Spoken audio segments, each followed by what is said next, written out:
Hello HSC 26 ব্যাচের first ইয়ারের বাচ্চা কাচ্চারা, দেখো আমাদের ফাউন্ডেশন কোর্সে কিভাবে পড়াই। আচ্ছা, ছোটবেলায় শিখে আসছো না হাইড্রোকার্বন কি? কার্বন এবং হাইড্রোজেন দ্বারা গঠিত যৌগগুলো হচ্ছে হাইড্রোকার্বন। একটু খেয়াল করে দেখো, মনে করো একটা কার্বন, তার হাত কয়টা? 4টা হাত। সে 4টা হাতে কি করতে পারে? 4টা হাইড্রোজেন ধরতে পারে। এই যে 4টা হাইড্রোজেন ধরে ফেললো, 4টা হাইড্রোজেন কি করলো? ধরে ফেললো। এখন এই যে যৌগটা তৈরি হইলো, এই যৌগের নাম হচ্ছে আমার CH4 বা হচ্ছে মিথেন। দেখো CH4 বা এটাকে তোমরা মিথেন হিসেবে জেনে আসছো, মিথেন। এখন কথা হচ্ছে, দেখো হাইড্রোকার্বন তো চিনলাম, এখন হাইড্রোকার্বনের জাতক কাদেরকে বলা হয়?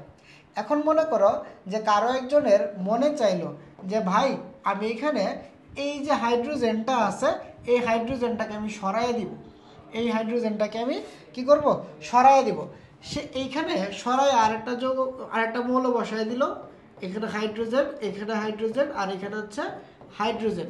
এখন এই যে হাইড্রোজেনটা আছে, এটাকে সরায় দিয়ে সে যদি এখানে ক্লোরিন বসায় দেয়, তখন এটা ছিল মিথেন আর এখানে হয়ে গেছে ক্লোরোমিথেন।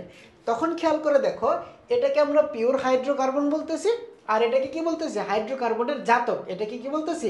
হাইড্রোকার্বনের জাতক। এখন দেখো, এই যে তুমি মিথেন পাইলা, আবার এখানে কি পাইলা? CH3Cl, এই যে ক্লোরোমিথেন পাইলা। এই যে দুইটা যৌগ তুমি আলাদা আলাদা করে পাইলা, এই যে এটা হচ্ছে হাইড্রোকার্বনের জাতক এবং এটা হচ্ছে হাইড্রোকার্বন। এখন কথা হচ্ছে যে ভাইয়া এইখানে কিন্তু আমার হাইড্রোকার্বন এবং হাইড্রোকার্বনের জাতক সবাইকে একত্রে কি বলা হয়? জৈব যৌগ বলা হয়। সবাইকে একত্রে কি বলা হয়? জৈব যৌগ। তাহলে CH4ও জৈব যৌগ, আবার কি CH4 না, এরপরে হচ্ছে যে CH3Cl, এটা হচ্ছে হাইড্রোকার্বনের জাতক, এটাও একটা জৈব যৌগ। এখন মনে করো যে কারো মনে চাইলো যে ভাইয়া আমি এখানে এই হাইড্রোজেনের পরিবর্তে একটা OH বসায় দিব। দেখো তো কি হয়? সি, এখানে হচ্ছে আমার হাইড্রোজেন, এখানে হচ্ছে আমার হাইড্রোজেন, এখানে একটা হাইড্রোজেন।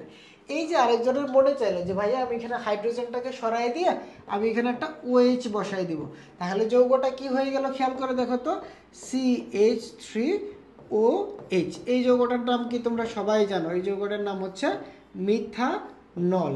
এই যৌগটার নাম হচ্ছে মিথানল। এখন কথা হচ্ছে, এটাও কিন্তু হাইড্রোকার্বন, আবার এটাও কি হাইড্রোকার্বনের জাতক। অর্থাৎ হাইড্রোকার্বনে হালকা একটু মডিফিকেশন করে যে যৌগটা পাই তাকেই বলা হয় হাইড্রোকার্বনের জাতক।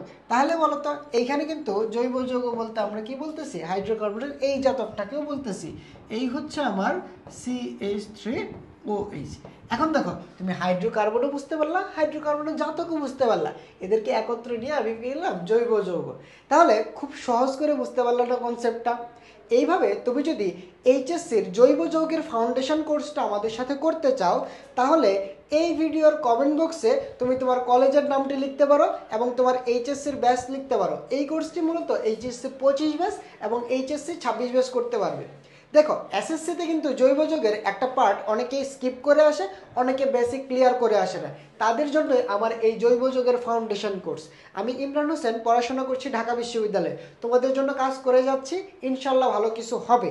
তাহলে তোমাদের কাজ হচ্ছে, আমার কিন্তু হোয়াটসঅ্যাপের একটা প্রাইভেট গ্রুপ আছে যেখানে আমি ফাউন্ডেশন কোর্সের ক্লাসের আগে লিঙ্কগুলো দিয়ে দিই। তোমার কাজ হচ্ছে আমার এই ভিডিওটি শেয়ার দিয়ে সেটার স্ক্রিনশট আমার যদি ইনবক্সে দিয়ে দাও, তখন আমি তোমাকে ওই সিক্রেট হোয়াটসঅ্যাপ গ্রুপে যুক্ত করে দেবো। আমি কখন ফাউন্ডেশন গ্রুপের ক্লাসগুলো নিচ্ছি, লাইভ ক্লাস নিচ্ছি, সকল নোটিশ কিন্তু ওই হোয়াটসঅ্যাপ গ্রুপে থেকে যাবে।